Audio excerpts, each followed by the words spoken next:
Shalom and welcome to NeshamaCast, exploring Jewish spiritual care today, brought to you by Neshama, Association of Jewish Chaplains. I'm your host, Rabbi Ed Bernstein.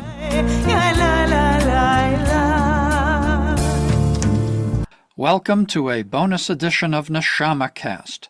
This is part 2 in the series Let's Talk, Interfaith Voices on Israel. In this series, Rabbanit Elissa Thomas Newborn, president of Neshama, Association of Jewish Chaplains, engages with diverse faith leaders across America to discuss personal and religious connections to Israel. In this program, Rabbanit Elissa engages in conversation with Erica Cohen Moore, executive director of the National Association of Catholic Chaplains. This program initially took place before a live online audience on March 27, 2024. Let me turn it over now to Rabbanit Elissa Thomas Newborn. I want to welcome everyone tonight to Let's Talk, Interfaith Voices on Israel. My name is Elissa Thomas Newborn, and I'm the Rabbanit of Congregation Netivot Shalom in Teaneck, New Jersey. I'm a board-certified chaplain at a local New York hospital and the president of Neshama Association of Jewish Chaplains. It is my privilege to begin our second session of this series, Let's Talk, Interfaith Voices on Israel. I want to express gratitude to our speaker tonight, Erica Cohen Moore, our listeners, and our co-sponsoring organizations, Netivot Shalom, Moishe House, based in the International Rabbinic Fellowship, and Neshama Association of Jewish Chaplains. As you know, if you've been here for our first series, in this series, we hear diverse faith leaders across America discussing their personal and religious connections to Israel. Each of these sessions features a positive interfaith bridge builder, and our sessions are virtual and will be recorded and accessible afterward on NeshamaCast, which is Neshama Association of Jewish Chaplains podcast. You can find NeshamaCast anywhere that you enjoy listening to podcasts. So the series began in response to the division and distrust and isolation that the Jewish community has felt since October 7th. The loss of interfaith relationships among friends and colleagues, and the shocking rise in anti-Semitism. As a reminder, the purpose of this series is not to discuss the specifics of the Israel-Hamas war. It's to share positive stories and connections around interfaith communities and build those bridges. Hearing directly from a person face to face, as we are with Erica tonight, accesses truth and our shared humanity. So through these sessions, what we're going to do is strive to build positive connections around Israel through our diverse faith's relationship to the Holy Land, and get a window into the heart of a person and a community that we may otherwise may not be hearing right now. I'm so grateful to say that I have personally worked with each of our speakers and cherish their ongoing friendship and leadership. So tonight's discussion, we have the privilege to learn Erica Cohen Moore's personal and religious relationship with Israel. We're going to hear her heart and her voice and her reflections on her faith. And she is a friend of the Jewish people, and I'm going to read her bio in a second and explain some personal connections too. So Erica Cohen Moore is the executive director of the National Association of Catholic Chaplains. She implements the strategic plan and overall management of the corporation, provides leadership, strategic visioning, and guidance on NACC, that's how it's referred to, NACC, activities, and also represents NACC to the United States Conference on Catholic Bishops, professional chaplain organizations, and other community agencies. Erica, tell me if I'm saying this right. Before serving at NACC, you were the director of the Seattle Archdiocese Office of Discipleship for over 20 years, which is, wow. That's an amazing, amazing source of work. I just want to say that it's important here to thank NACC and Erica specifically. Following October 7th, NACC immediately came out with a strongly supportive statement as a friend of the Jewish people.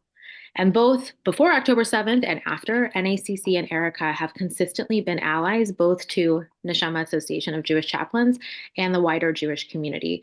So as an example, when NAJC proposed the creation of an initiative to combat anti-Semitism and anti-Muslim bias. Erica was the first to jump in. I don't know if you remember, you really were the first to jump in and support the endeavor. And in the task force that came out of that, she's been a true faith partner and advocate. We've already, together with others on the task force, we've already sat on a panel with the Institute for Islamic, Christian, and Jewish Studies together, and working with colleagues from the strategic partners, which are the interfaith chaplaincy organizations, in outlining guidelines for interfaith dialogue and ongoing bridge building during war and trauma. Speaking of the larger Catholic community, and I'm not going to generalize, but just share like a couple glimpses into what I'm trying to emphasize. In my hospital where I work, the Catholic priest was the first to lead a prayer service recognizing the horrors of October 7th and mourning the victims.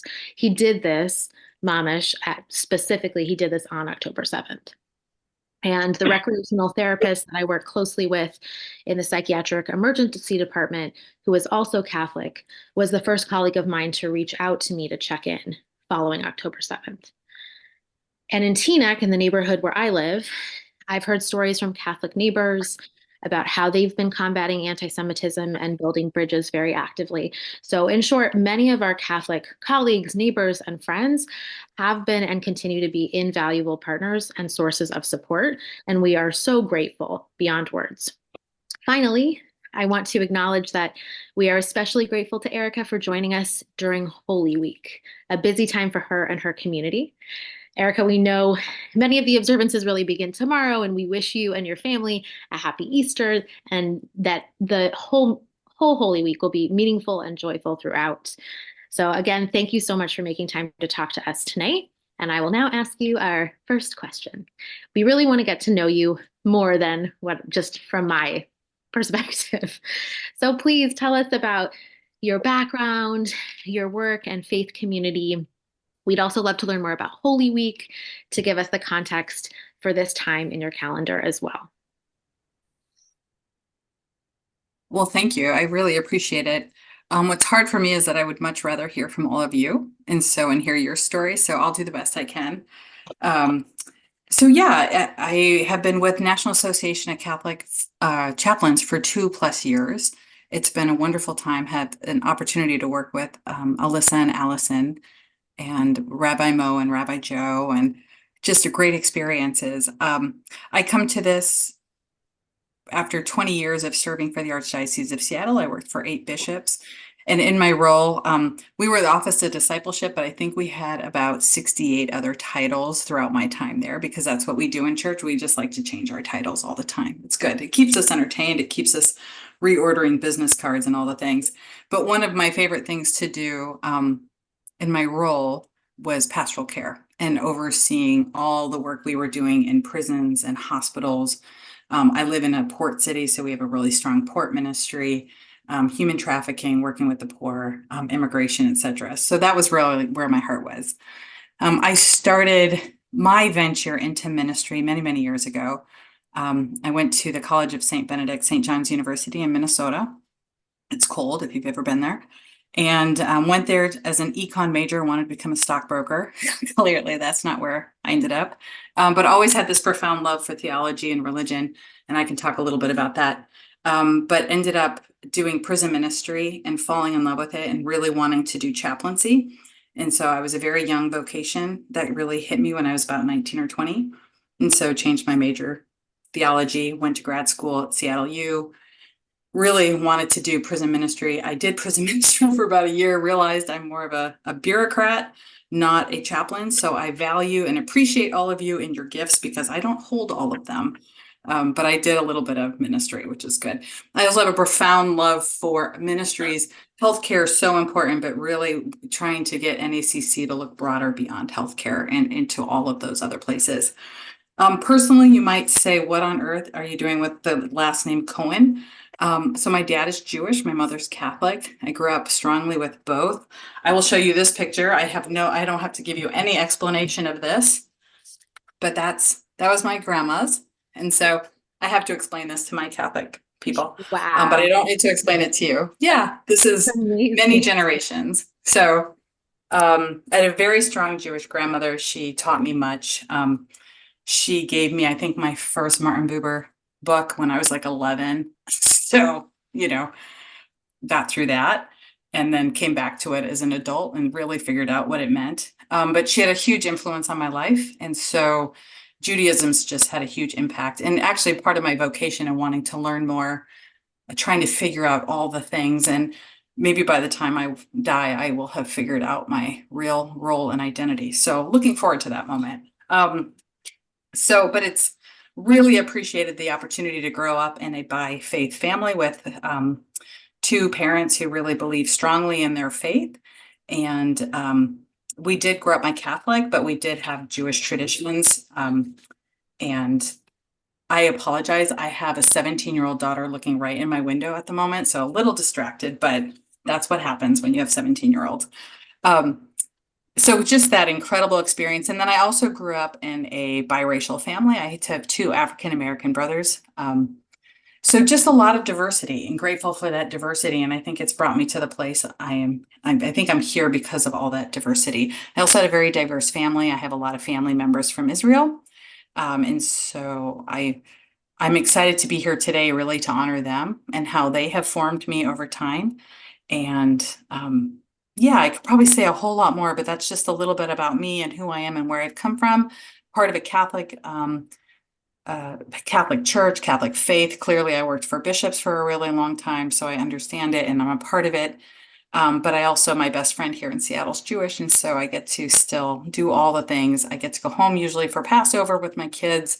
This year, we cannot go to Passover, and I hate to say this out loud, but I will do it. We actually have a tradition in our family. I shouldn't even admit to this, but we watch the 10 Commandments every year, all 4 hours. Charleston Heston. My kids love it. And I tried this year. I asked them, I said, can we go to the Easter Vigil on Saturday? And they're like, no, we're watching the 10 Commandments. So it's real. So that's my story. It's a little bit all over the place, but happy to be here. We're so grateful you're here, and we so appreciate that diversity. I want to I didn't say this before, but Erica did say she wants to hear from other people. So if anyone has questions, feel free to throw them in the chat. You can put them in the general chat to everyone. I know Erica really wants to have a sense of who's in the room, and so we really appreciate you jumping into the chat if that feels right. So I mentioned Holy Week. Would you mind just giving us a little bit of a sense of this timeline, just for anyone who maybe doesn't know that term? Yeah, Holy Week, we're basically coming into the Holy Triduum. You don't even try to say it, you don't need to, but it prepares us for Easter. So it's Jesus's journey of sitting at the Last Supper with his disciples and basically knowing what's going to happen. And then which begins on Holy Thursday and then Good Friday. And these are all very holy days for the Catholic faith. Jesus is crucified on the cross, and then on Easter Sunday, he is clearly risen and resurrected. And so it's our celebration. And so, and this is a very, Christmas is also a very important time. We have other holidays that are very important, but Easter is kind of the pinnacle of our faith for sure. So. Thank you so much for sharing that. So since our discussion topic is on Israel, I'm wondering if you can share, especially, it's very interesting. You also have family in Israel. In your faith tradition, what is the role of the land of Israel? And also, if you want to share a little bit about who your family is there and what connections you still have.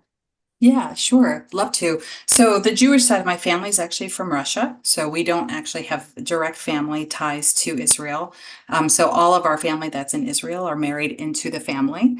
And so my aunt is married to somebody, and they met on a kibbutz many, many years ago. And he is a Zionist, a faithful Zionist, and he talks to me all the time about it. And then I have a couple of cousins that have married people from Israel. And so it's the connection and just walking with them and understanding their real profound concerns right now and being sensitive to it.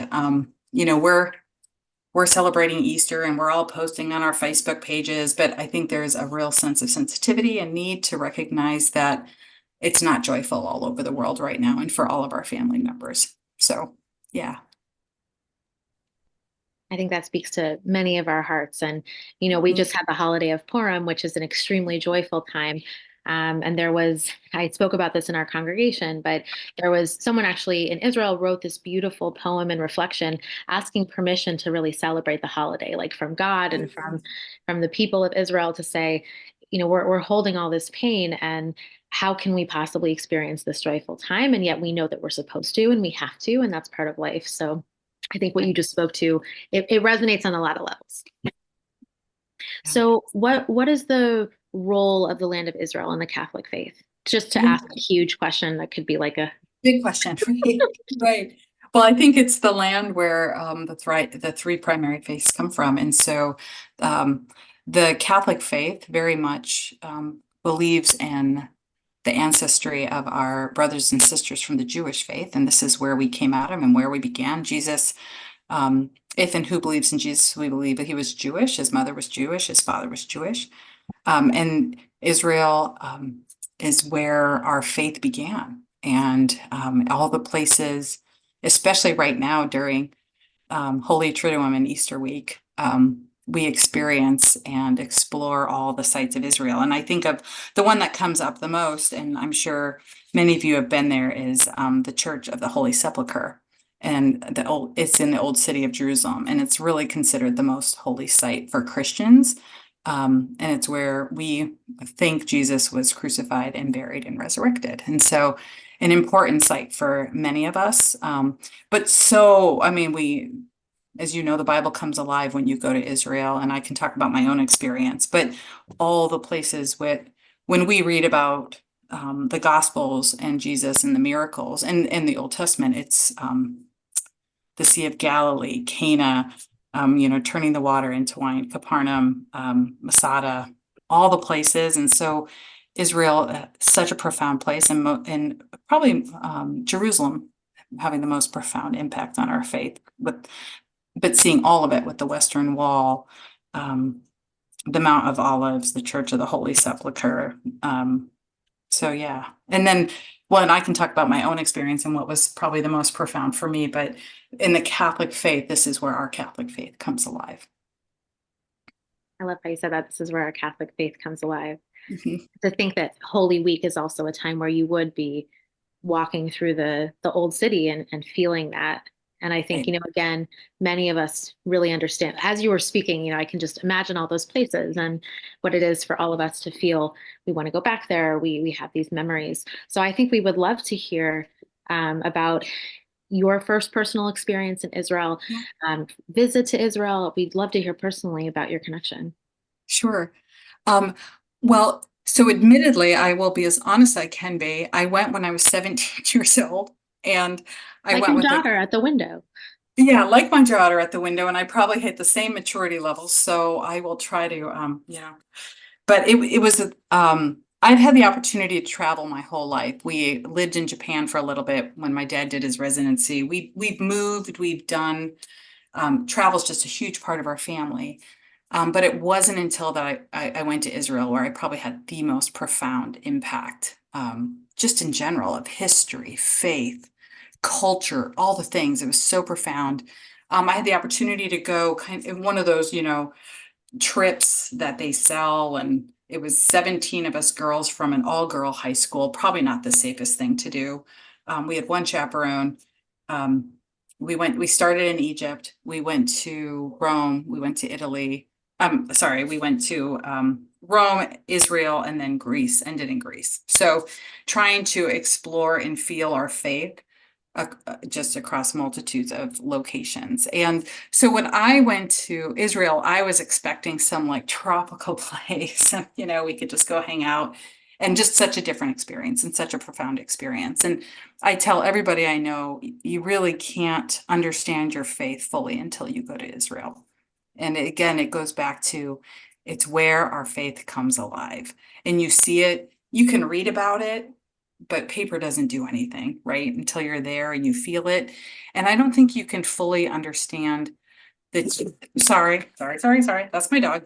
I have a dog and kids. Me too. I'm with you. I'll shut the door if I need to, but I'll go shut the door. Hold on one second. My apologies.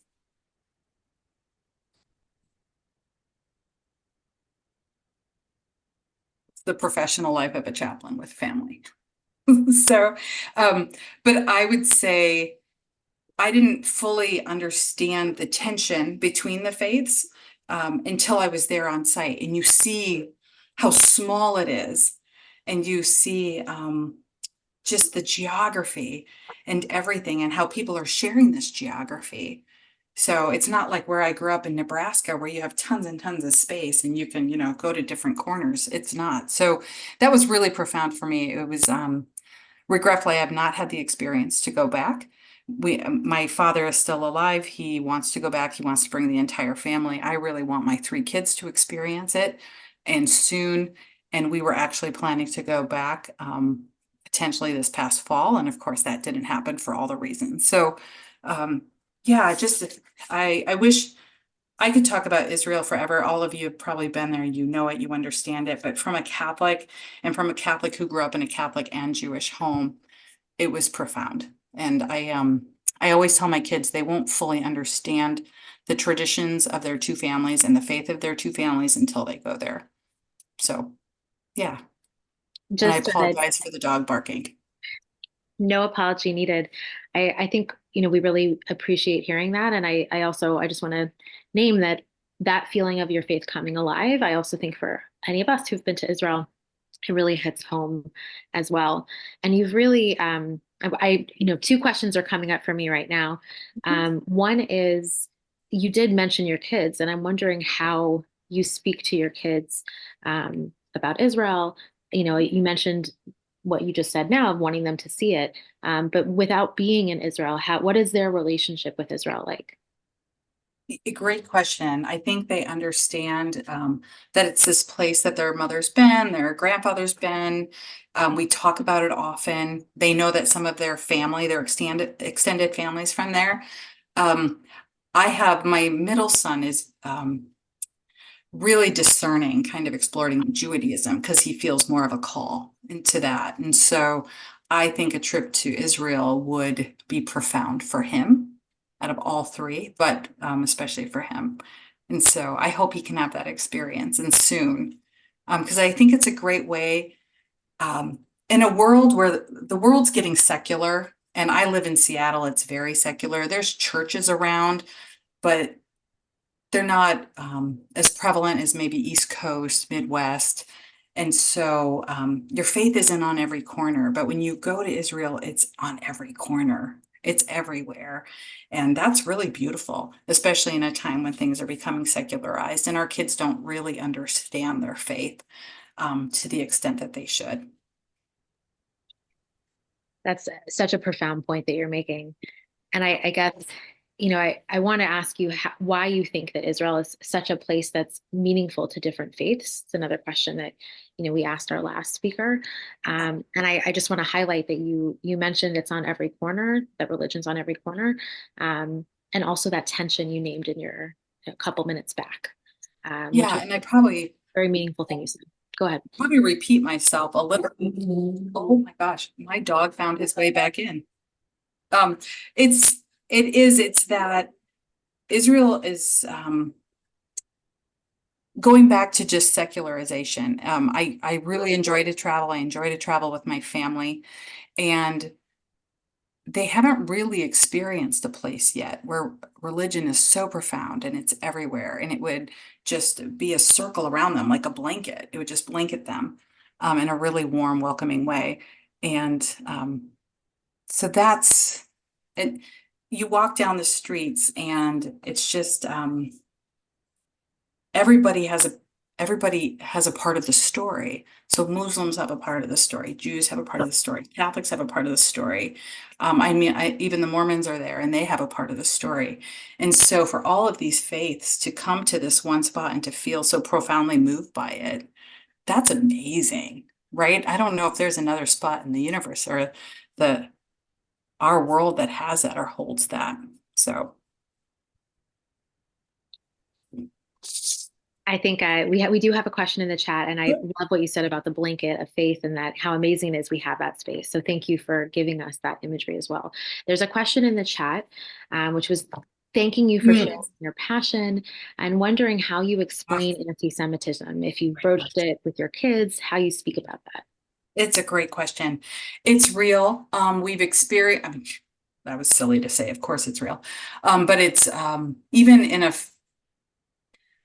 when I go to work, when I'm with my kids, people probably perceive that I'm Catholic. And the amount of, there's anti-Catholicism that exists too, but it's different. It's different.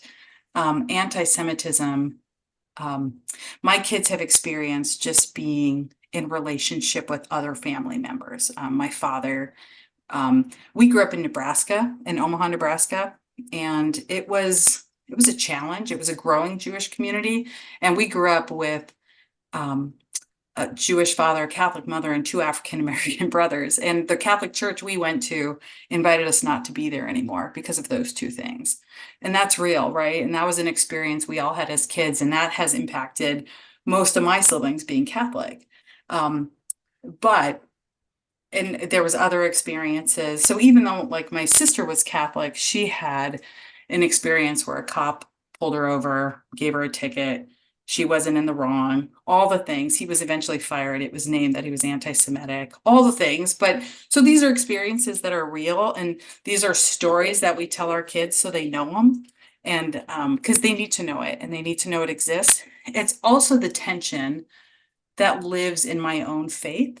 So I am Catholic. I grew up Catholic, but when you're Catholic and your father's Jewish, you have a different lens. So when you go and you sit and listen to a homily at Mass, sometimes you're like, wow, you shouldn't have said it that way. That wasn't the right way to say it. Your intentions were good. Your theology was bad.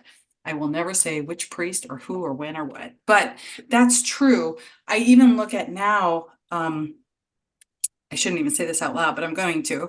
It's The Passion of Christ by Mel Gibson. I mean, if you've seen it, you're probably all twitching. Yeah, don't worry. I don't. It's not something I would ever encourage anybody to watch. I watched it myself. I watched it and I was blown away that this was actually a thing and that we were encouraging this in our church. So those things are real. Those things are real. Anti-Semitism still lives in our faith. And I don't think most of the people that live their lives as Catholic think it's there or would want it there intentionally or believe it intentionally, but it's there and it exists. And I think especially because I grew up in a family that was so multifaceted, I just see it differently and I see it more. So great question. I don't know if I answered it for you, but That was a phenomenal answer. I have to just say that in our first session and in this second session, there's been now reference to two different movies that depicted anti-Semitism or depicted the narrative of how the Jewish people have functioned in history or rewriting history. And I think it's just a very powerful point that you made. And just to put it in context, that was actually something that came up in our previous discussion as well. I want to just grab the language you use, that anti-Semitism, I think you said lives in the Catholic faith, that is something that does live there. And I just wonder if you could say a little bit more about how we can understand that and then how we can address that, especially in building bridges. Sure. Yeah. And I think in the last 40 years, especially, and since John Paul II, I think we've tried to make huge strides to talk about interfaith and ecumenism and what does that look like. We've had a few steps backwards, but it's this conversation that, and it's common in a lot of faiths. Well, if you have to be Catholic, right, to go to a better place or something. And we're just trying to get away from that, right? To say everybody has a belief and their belief is strong and it's profound and it's powerful and it comes from somewhere. And so how do we as Catholics lift that up? We can still have our own personal beliefs and integrity in our own faith, but we have to allow space for others to believe.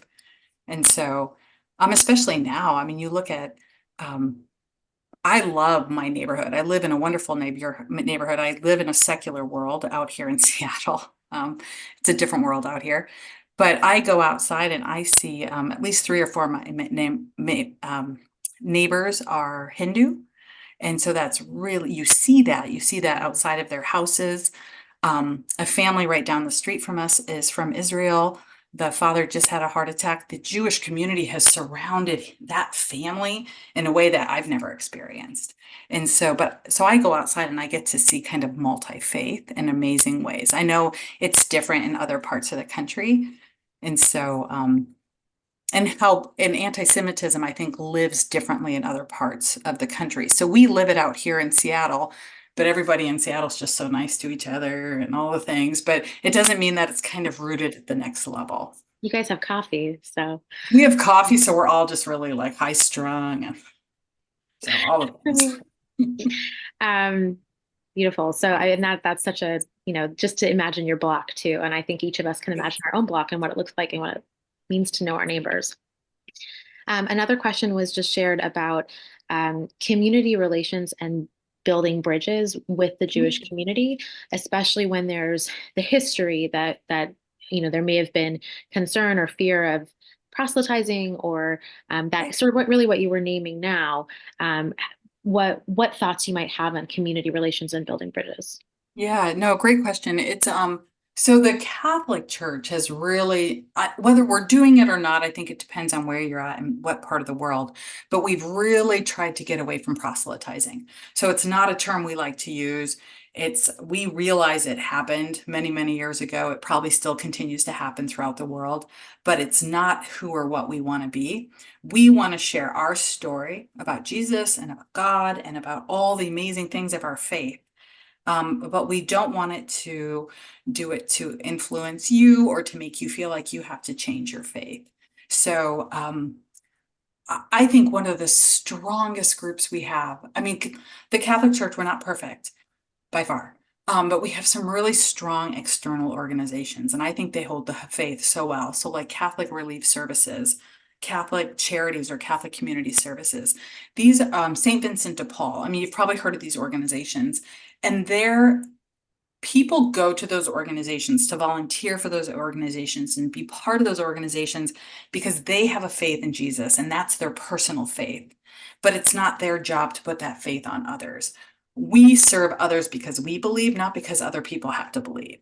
Absolutely not. So we're not going to say you have to believe in Jesus Christ as your personal Lord and Savior. We don't use that language in the Catholic Church, but we're not going to say that in order to get like food, at a shelter or something. It's just not who or what we are anymore. So we're really trying to get away from proselytizing, although I do know it happens.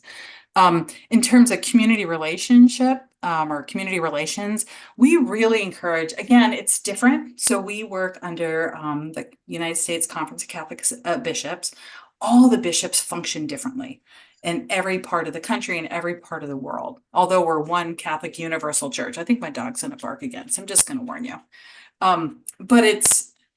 So every place does this a little bit differently, but I like here in Seattle, all of our priests, all of our faith communities are encouraged to be part of an interfaith or ecumenical group in their community. They're really encouraged to sit with other pastors, rabbis. We even used to do like priest reviews, and it was part of their review. And if they didn't do it, they would get a little like, why didn't you do that? Why aren't you trying to foster those relationships? And so that's really very real. So great question. And while you ask me the next question, I'm going to try.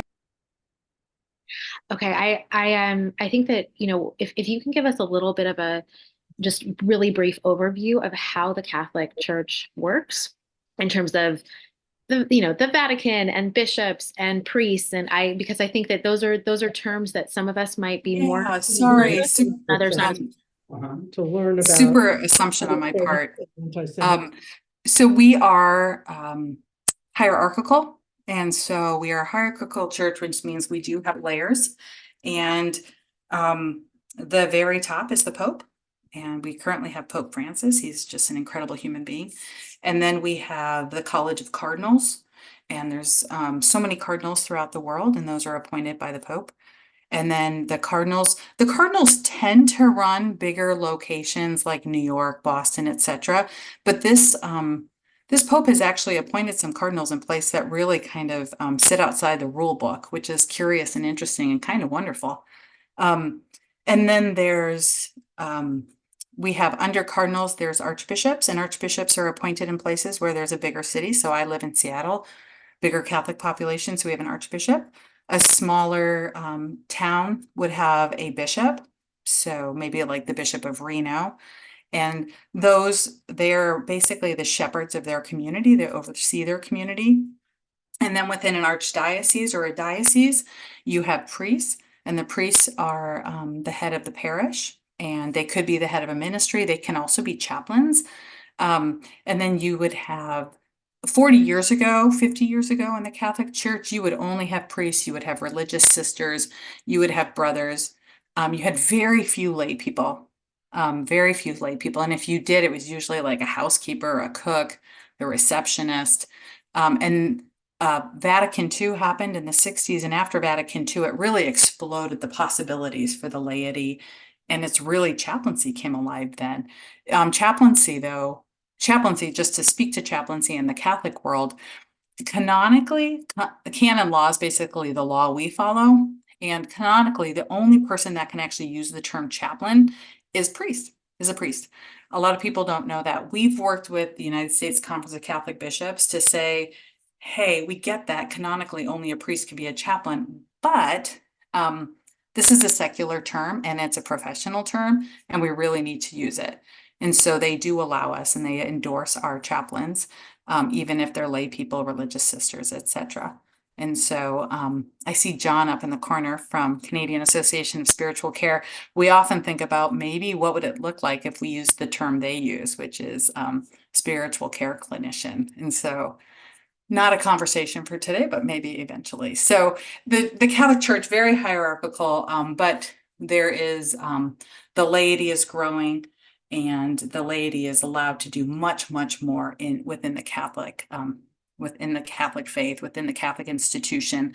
I'm a lay woman leading a national organization. This probably wouldn't have happened 20 years ago. So there's some great movement happening. And you see that actually in the Catholic Church, there's a lot of women being appointed to some of the bigger organizations. So yeah, I know that was like. No, that was really, really helpful. And I want to encourage others to feel free to throw questions into the chat. If you have any questions, you can send them to everyone, or you can send them directly to me. I think that, you mentioned that the church is going in the direction of no longer proselytizing. And I'm wondering if you can speak to how that happened, and also, what the church's relationship with Israel is as well. Mm-hmm, mm-hmm. Yeah, I think post-Vatican II was a huge movement for us, and that was part of what came out of it. The theology of we really want to evangelize and disciple people and invite them into the church, but we don't want to go and say you have to become this or you're going to hell, right? Because it's not great theology. It's not the best way to win friends, so there was a huge shift. The Catholic Church has a lot of, we need to do a lot of forgiveness, or we have a lot of work to do in the space of forgiveness and healing, especially to our Jewish brothers and sisters, and especially after the Holocaust, and many other events in history, but especially the Holocaust. And I think there's been, so the Catholic Church as an institution recognizes, but there's so much more work to do.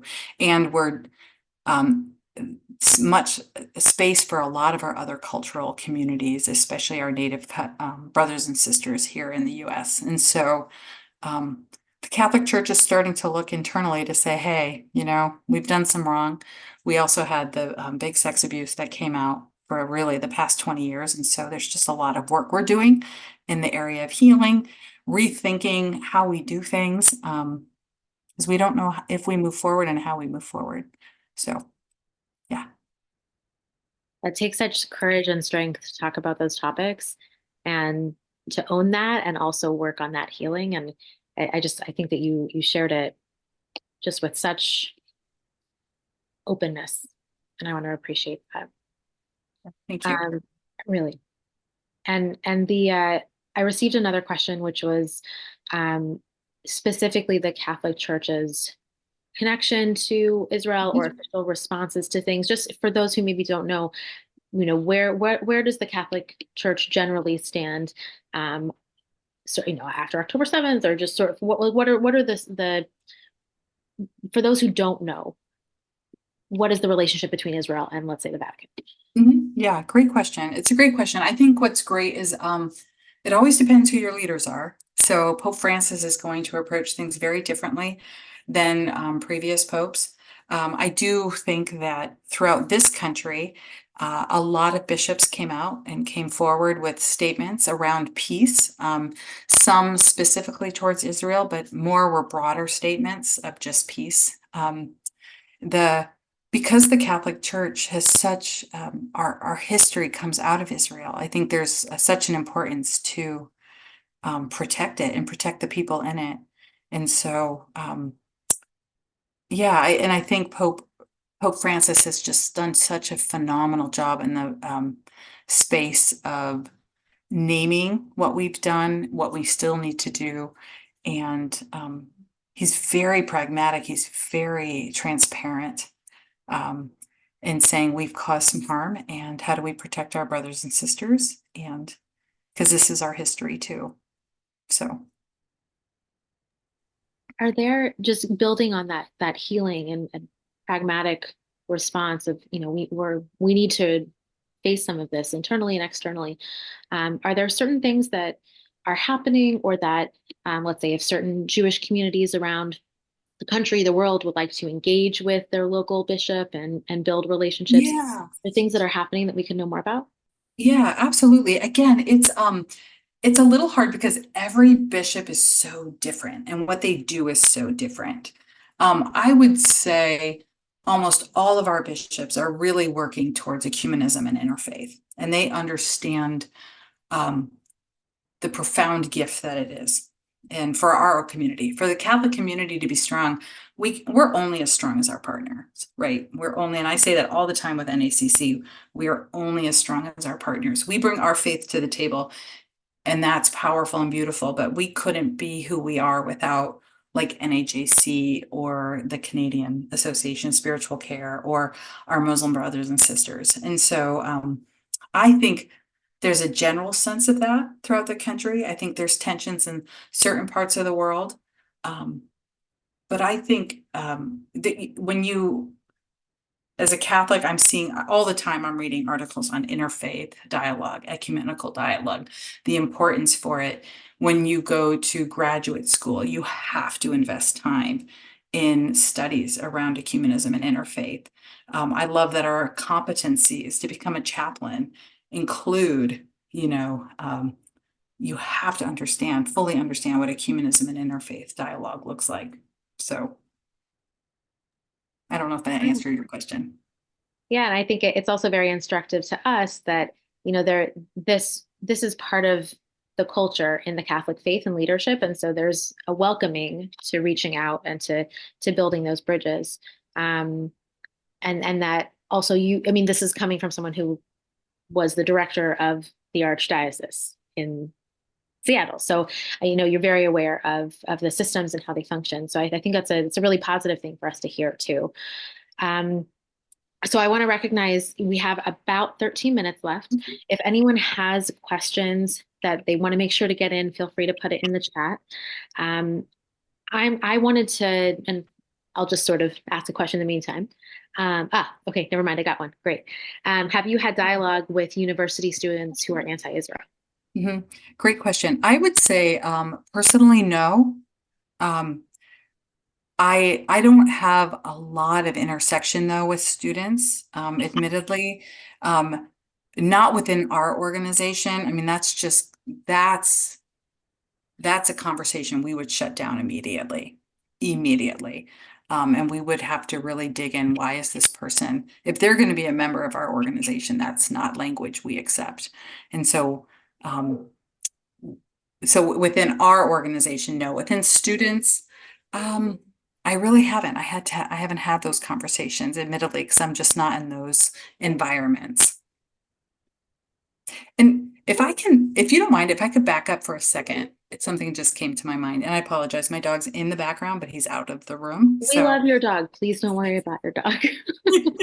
he's very high maintenance. I am a Very dog person, so I will just say that for everyone. high Go for it.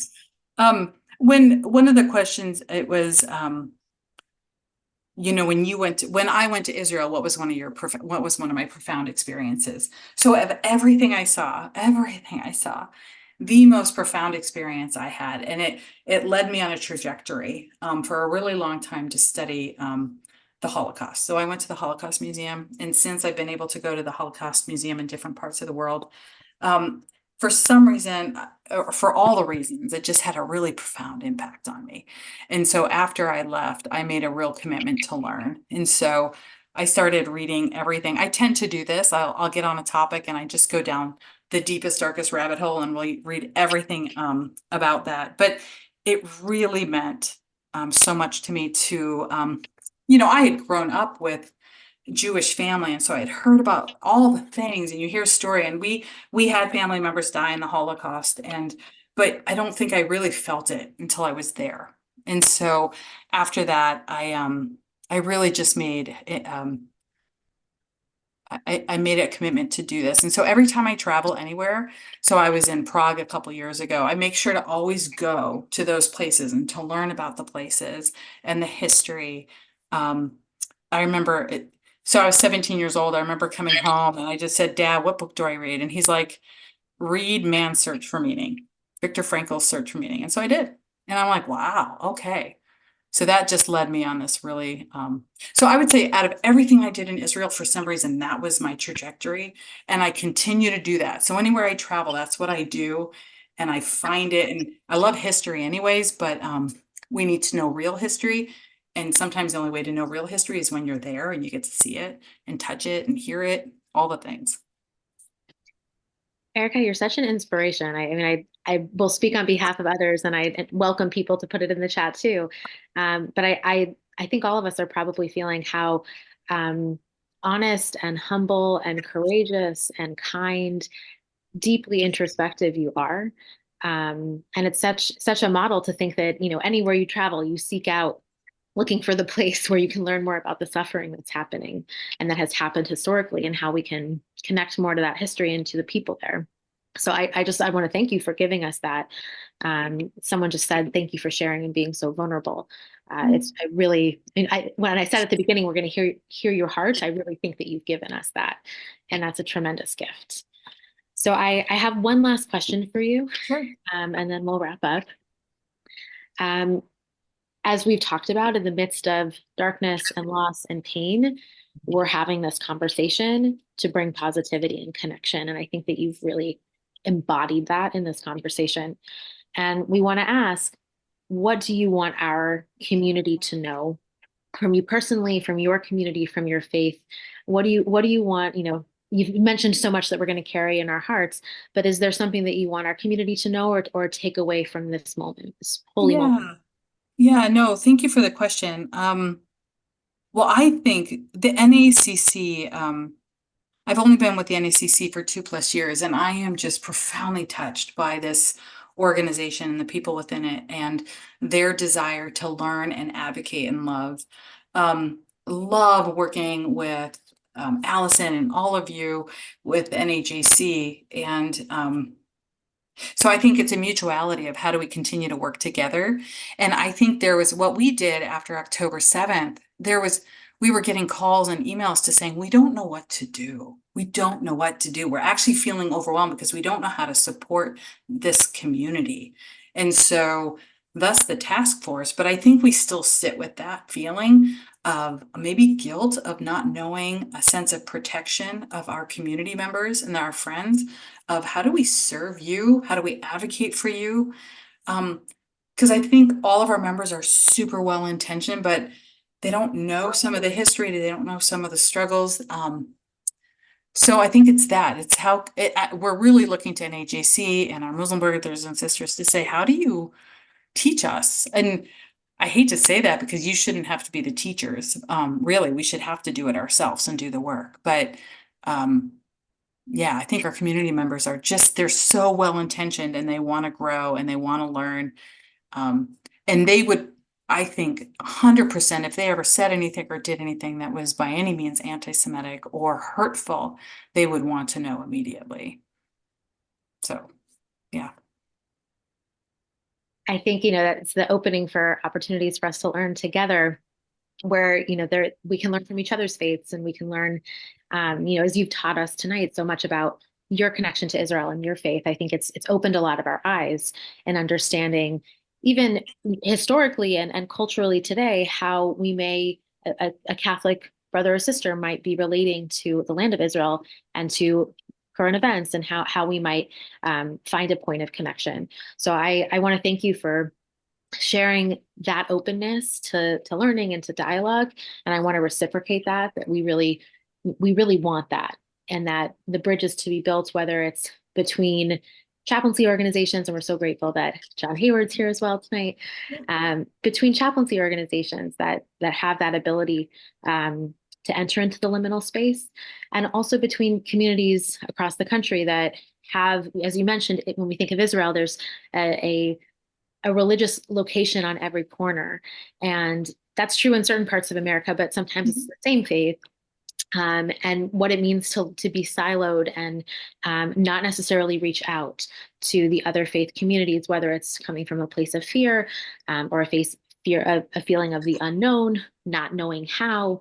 And I really feel like you've empowered us to open up those conversations to tell me if I'm wrong, but how it was feeling is, if we, every bishop is different, every priest is different, but that the culture of the Catholic Church at this stage, especially, in this current moment in history, would be to welcome dialogue with Jewish communities and to welcome bridge building. Yeah, I think the one thing that's so beautiful about the church is, in this country, we're the Catholic Church is the second most diverse body in the entire country, next to the military. And so there's a lot of diversity that lives within our church walls and all the things. I won't say that we always get along and things are going copacetically and well, but you see it. You walk into a church now and you really see the diversity and the multi-languages, and there's this sense of, a lot of Catholics get comfortable. They go into a church, they want to sit into the same pew they've been in for 30 years, and that's okay. That's just human nature, right? Some of you are smiling because it happens probably in your faith community too, right? We have our pew, don't mess with our pew. But I think we're in this stage, the Catholic Church is going through a synodal process, a listening process with the Pope. And it's really about, okay, how are we going to move forward? Because we can't really keep doing it the way we were doing it. And so in order to move forward, we have to really be intentional about listening to each other and listening to each other in a different way. So yeah, lots of work to be done, but good stuff. Amen. Well, thank you for being an angel, a shaliach, an extension of that work, for taking so much time with us tonight to share that. Love it. And if you have any questions for me, I'll put my email in the yeah, I think we love that. And so we want to officially thank you, Erica, for giving your time, to our listeners for being with us tonight, or if you're listening on the podcast in the future. Our co-sponsoring organizations, Nativot Shalom, Moishe House based in International Rabbinical Fellowship, and the Neshama Association of Jewish Chaplains. Our next Let's Talk, Interfaith Voices on Israel, will actually take place next week on April 1st. Because of Passover and holidays coming up, we're going to have one next week and then one after Passover. So it's April 1st, same time and same Zoom. We're going to connect then with Dr. Jeffrey Chadwick, who's a professor at Brigham Young University. He's part of the LDS, the Church of Latter-day Saints. He's a biblical archaeologist who works regularly on digs in Israel and partners with Bar Ilan University. So please join us for that next week. Thank you again, Erica. Thank you all for being with us tonight. And we wish you a safe, joyful evening and a happy, meaningful, uplifting Holy Week. Thank you.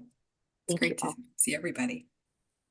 Thank you to Rabbi Lisa Newborn and Erica Cohen Moore for their engaging dialogue. You can also catch this series on NAJC's YouTube channel. Watch this feed for future editions of Let's Talk, Interfaith Voices on Israel. Also check out this feed for the regular episodes of NeshamaCast featuring conversations on Jewish spiritual care today. NeshamaCast is found on all major podcast platforms. Our theme music is a Niggun for Ki'anu Amecha, written and performed by Reb-Cantor Lisa Levine. Please help others find the show by rating and reviewing the show on Apple Podcasts. We welcome comments and suggestions for future programming at NeshamaCast@gmail.com. And be sure to follow NAJC on Facebook to learn more about Jewish spiritual care happening in our communities. May we all work together to heal our world.